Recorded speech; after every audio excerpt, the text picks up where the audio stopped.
नमस्ते। आज अपन प्रश्नावली 2.2 के पहले प्रश्न पर विचार करेंगे। इस पहले प्रश्न में आपको अभाज्य गुणनखंड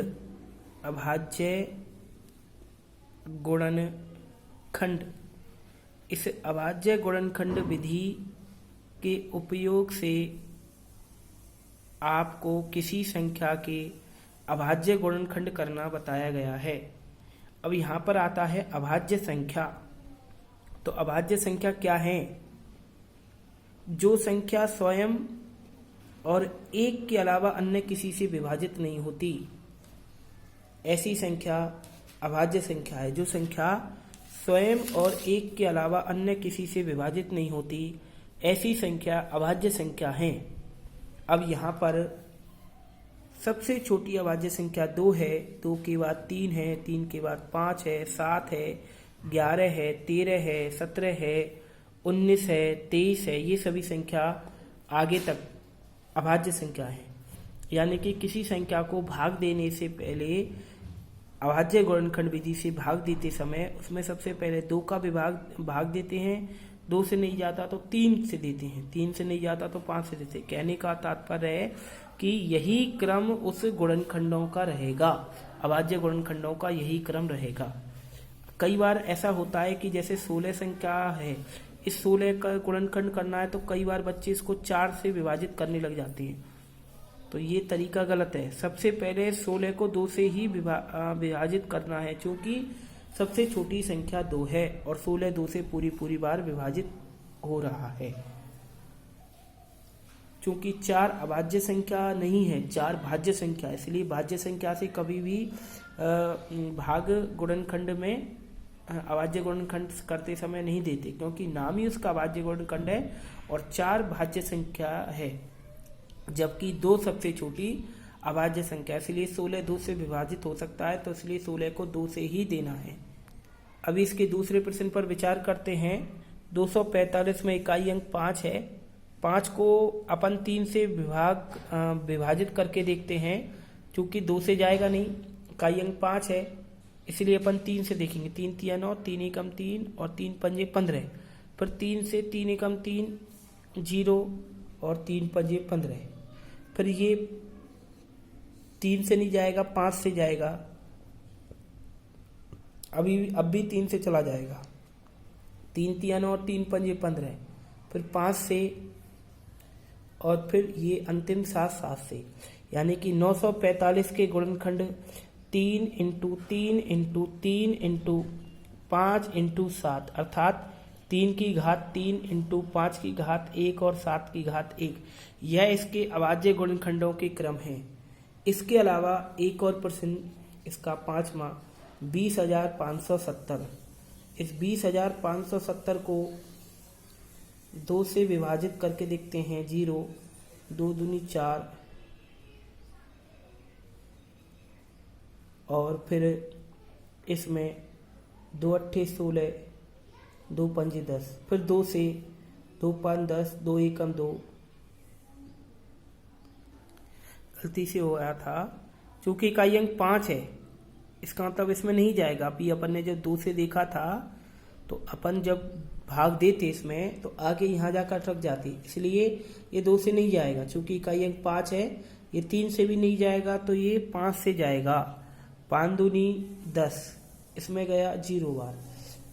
5 25, 5 7 35। फिर 11 से, 11 कम 11।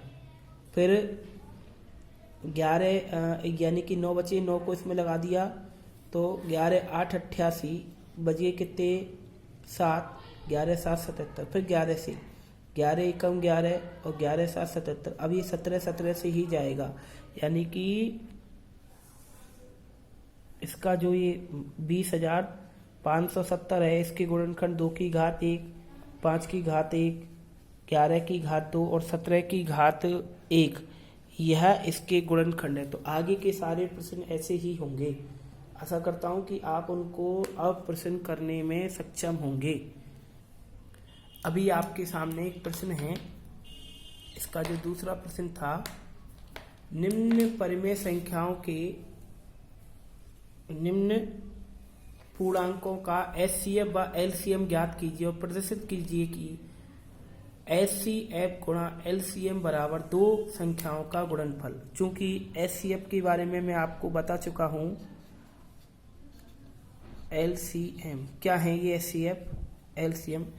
HCF हाईएस्ट कॉमन फैक्टर, अर्थात किन्हीं भी दो संख्याओं में जो सबसे बड़ा उभयनिष्ठ पूर्णांक है, अर्थात सबसे बड़ी जो उभयनिष्ठ संख्या है वह उसका HCF है। इसकी परिभाषा के अनुसार जब कोई धनात्मक पूर्णांक दिया है तो उन धनात्मक पूर्णांकों में ऐसी सबसे बड़ी उभयनिष्ठ संख्या जो दोनों संख्याओं को विभाजित कर सकती है वो उसका HCF है। अगला है LCM, लोएस्ट कॉमन मल्टीप्लाई, अर्थात दिए गई सभी संख्याओं का या दो संख्याओं का वह सबसे छोटा धनात्मक पूर्णांक जो दोनों संख्याओं से विभाजित हो जाए, अर्थात इसमें आपको बड़ी संख्या प्राप्त होती है वह संख्या जो दी गई संख्या जिनका LCM निकाला है उनसे विभाजित होती है। देखेंगे अभी प्रश्न कैसे करेंगे इनको। सबसे पहले इनके आपको अलग अलग गुणनखंड करने हैं, जैसे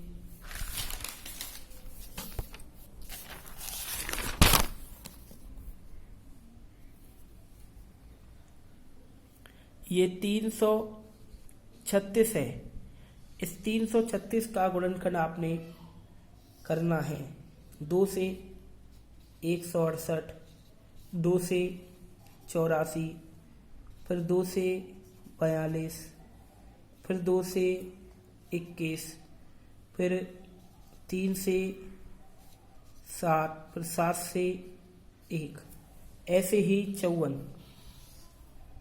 2 से 27, 3 से 9, 3 से 3, 3 से 1।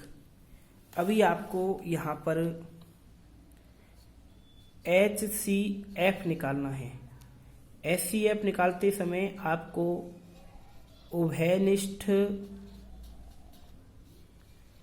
अभाज्य संख्या और उसकी न्यूनतम घात अर्थात दोनों में हो। जैसे कि अभी मैं इस संख्या को यहाँ लिखता हूँ 336, 2 की घात 1 2 3 4, 4, 3 की घात 1 और 7 की घात 1। अगली 54, 2 की घात 1, 3 की घात 3। तो इन दोनों में उभयनिष्ठ जो संख्या है वो 2 है, यानी कि इन दोनों में उभयनिष्ठ जो अभाज्य संख्या 2 है, 3 है। 7 इसमें तो है परंतु इसमें नहीं है, इसलिए उभयनिष्ठ नहीं है। यानी कि जो दोनों में हो, 2 दोनों में है और 3 दोनों में है। तो 2 की न्यूनतम घात अर्थात कम से कम घात, तभी तो वो उनसे विभाजित होगा, यानी कि उनको विभाजित करेगा। तो कितना हो गया 1, और इस 3 की भी न्यूनतम घात 1। तो इसका जो HCF हो गया 2 की घात 1 और 3 की घात 1, 2 की घात 1 गुणा 3 की घात 1 अर्थात 6। यानी कि 6 एक ऐसी संख्या प्राप्त हो गई जो इसको भी और इसको भी विभाजित कर सकती है। यदि 2 की घात 4 आ जाता तो 2 की घात 4 का होता 16, 16, 16 दूनी 32, 16 3 48, 48 इसको विभाजित नहीं करता, इसलिए न्यूनतम घात लेते हैं। अगला अपन को निकालना है LCM। LCM में अब आपको यहाँ पर केवल अभाज्य संख्या लेनी है, अभाज्य संख्या, सभी अभाज्य संख्या और उनकी अधिकतम घात। हिंदी में एक विशेष प्रकार से इनको बोल सकते हैं, इसका मतलब है जो संख्या सब में मिलती हो वो HCF है और सब संख्याओं को लेने के बाद में LCM बनेगा। जैसे कि 2 और 2 की अधिकतम घात 4, इसमें सब संख्या लेनी है। 3 की अधिकतम घात 3। अब चूंकि 7 इसमें नहीं है और इसमें है तो लेना कि नहीं लेना, लेना, सभी को लेना। 7 की अधिकतम घात 1। तो इनका जो LCM है वो कितना आ गया 2 की घात 4, 3 की घात 3 और 7 की घात 1। इन सब का गुणा करने के पश्चात 3024 संख्या प्राप्त होती है। ठीक है, तो ये संख्याओं का एचसीएफ और एलसीएम निकालना आया, परंतु अंत में उसने कहा है एचसीएफ गुणा एलसीएम। चूंकि एचसीएफ गुणा एलसीएम यदि अपन ये करते हैं, एचसीएफ कितना आया 6 और एलसीएम कितना है इसका 3024, इसका गुणा करने पर कितना आया 18,144। एवं दो संख्याओं का गुणनफल, दो संख्याओं का गुणनफल यानी कि a गुणा b, पहली संख्या को अपन ने a माना, दूसरी संख्या को b माना, 336 गुणा 54, तो क्या प्राप्त हुआ 18,044। अंत में आपको क्या लिखना है, एचसीएफ गुणा एलसीएम इक्वल a गुणा b, अर्थात वह दो संख्या बराबर 18,144। कहने का तात्पर्य है आपको यहाँ पर दो संख्याओं का गुणनफल उनके एलसीएम और एचसीएफ के बराबर होता है। आपको प्रश्न में एलसीएम निकलवाया था, आपने एलसीएम निकाला, एलसीएम में अभाज्य संख्या और उनकी अधिकतम घात लेते हैं, एचसीएफ में अभाज्य संख्या और उसकी न्यूनतम घात लेते हैं। अंत में प्रश्न ने वेरिफिकेशन पूछा था, क्या दो संख्याओं का जो एचसीएफ एलसीएम है वो उनके गुणनफल के बराबर आता है, तो यस इट इज राइट, यह सही है, दो संख्याओं का जो गुणनफल है उनके एचसीएफ और एलसीएम के बराबर आता है। आशा करता हूँ कि ये दूसरा प्रश्न आपको समझ में आया होगा। अभी आपको तीन संख्याओं के एचसीएफ एलसीएम के बारे में तीसरे प्रश्न में पूछा है, इसका मैं पांचवा प्रश्न करा रहा हूँ। 40, 36 और 126, ऐसे ही अपन को 40 के गुणनखंड करने हैं, 2, 20, 2 से 10 बार, 2 से 5 बार, 5 से 1 बार। ऐसे ही इस 36 के गुणनखंड करने हैं, 2, 18, 2, 9, 3 और अंत में 1। ऐसे ही 126, 2 से 63, 3 से 21, फिर 3 से 7, 1, अर्थात 40 के 2 की घात 3, 5 की घात 1, 36, 2 की घात 2, 3 की घात 2, 126, 2 की घात 1, 3 की घात 2 इंटू 7 की घात 1। तो अपन को एचसीएफ निकालना है। अभी बताया था उभयनिष्ठ अभाज्य संख्या और इसकी मिनिमम पावर यानी कि न्यूनतम घात। तो उभयनिष्ठ अभाज्य संख्या 2 है। अब 3 इन दोनों में है परंतु इसमें नहीं है तो इसको नहीं लेना, 5 इसमें है इन दोनों में नहीं है तो नहीं लेना इसको, 7 इसमें इन दोनों में नहीं है तो नहीं लेना, केवल 2 ही दोनों में उभयनिष्ठ है और इसकी न्यूनतम घात 1, अर्थात इस पर 3 घात है, 2 घात है 1, न्यूनतम कितनी घात हो गई 1। तो इसका जो एचसीएफ है वो कितना आ गया 2 की घात 1 अर्थात 2। एलसीएम में केवल अभाज्य संख्या और उसकी अधिकतम घात, अभाज्य संख्या 2 की घात 3, क्योंकि 2 अभाज्य संख्या है इसकी अधिकतम घात 3 है, संख्या 3 इसकी अधिकतम घात 2, संख्या 5 इसकी अधिकतम घात 1 और संख्या 7 इसकी अधिकतम घात 1। तो इसका जो एलसीएम है वो क्या होगा, 2 की घात 3 इंटू 3 की घात 2 इंटू 5 की घात 1 इंटू 7 की घात 1। इन सब का जो गुणनफल करने पर आएगा वो 2520 यानी कि 2520। अभी आपको विशेष रूप से ध्यान रखना है, चूंकि इस पुस्तक में नहीं कहा गया, 3 संख्याओं का गुणनफल उनके मान जो प्राप्त होता है, 3 संख्याओं के गुणनफल का जो मान प्राप्त होता है a गुणा b गुणा c, कभी भी बराबर नहीं होता एचसीएफ इंटू उनके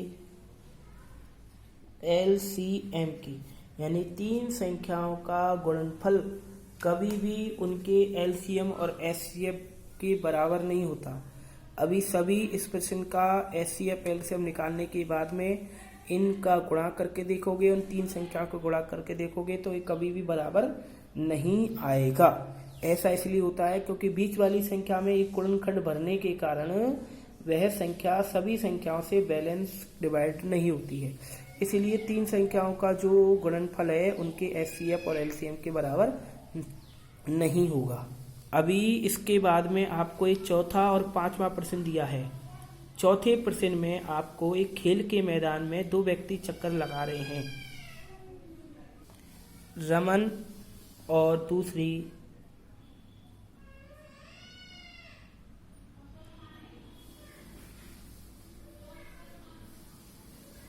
अनुप्रिया। रमन को एक चक्कर पूरा करने में 18 मिनट, अनुप्रिया को 12 मिनट।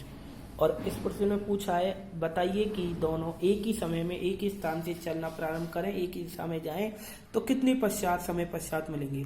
अब चूंकि एक व्यक्ति जब चलता है तो 12 मिनट लेता है, दूसरा 18 मिनट लेता है।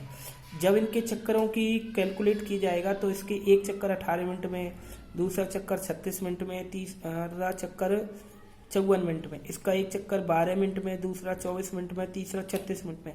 तो आप देख रहे हो 36 मिनट बाद ये दोनों व्यक्ति एक दूसरे को मिल जाएंगे। क्या 36 मिनट बाद ये दोनों व्यक्ति एक दूसरे को मिल जाएंगे। तो इसका मतलब क्या हुआ, 36 एक ऐसी संख्या है जो 18 को भी विभाजित करती है और 12 को भी विभाजित करती है। तो इसीलिए इन दोनों संख्याओं का अपन को यहाँ एलसीएम निकालना है। कई बार गलती से बच्चे एचसीएफ निकाल देते हैं। एचसीएफ इसका निकल के आएगा 6। चूंकि 6 मिनट में किसका एक चक्कर पूरा होगा, किसी का भी एक चक्कर पूरा नहीं होगा, इसलिए ये दोनों पुनः प्रारंभिक स्थान पर मिलें। इसके लिए आपको इसका एचसीएफ निकालना होगा और इसका एलसीएम निकालना होगा और एलसीएम इसका 36 निकल के आएगा, अर्थात 36 मिनट बाद दोनों पुनः प्रारंभिक स्थान पर मिल जाएंगे। ठीक है, जिसमें रमन का तो 2 चक्कर होंगे और अनुप्रिया के 3 चक्कर होंगे, क्योंकि अनुप्रिया तेज दौड़ रही है। अभी आपको इससे अगले प्रश्न में एक संगोष्ठी में भाग लेने वाले कुछ प्रतिभागी है, जिसमें हिंदी के 60 व्यक्ति, अंग्रेजी के 84 व्यक्ति, गणित के 108 व्यक्ति। अब ये पूछ रहा है कि प्रत्येक कमरे में बराबर संख्या में एक ही विषय के प्रतिभागी बिठाए जाने हैं, तो आवश्यक न्यूनतम कमरों की संख्या, अर्थात एक कमरे में एक ही विषय का प्रतिभागी बैठा रहना चाहिए। तो इसके लिए इन सब संख्याओं को अपन का एचसीएफ निकालेंगे। अब एचसीएफ क्यों निकालेंगे, यदि आपने इनका एलसीएम निकाल लिया तो एलसीएम इनका बहुत ज्यादा संख्या आएगी। इनका जो एलसीएम 3780 आता है।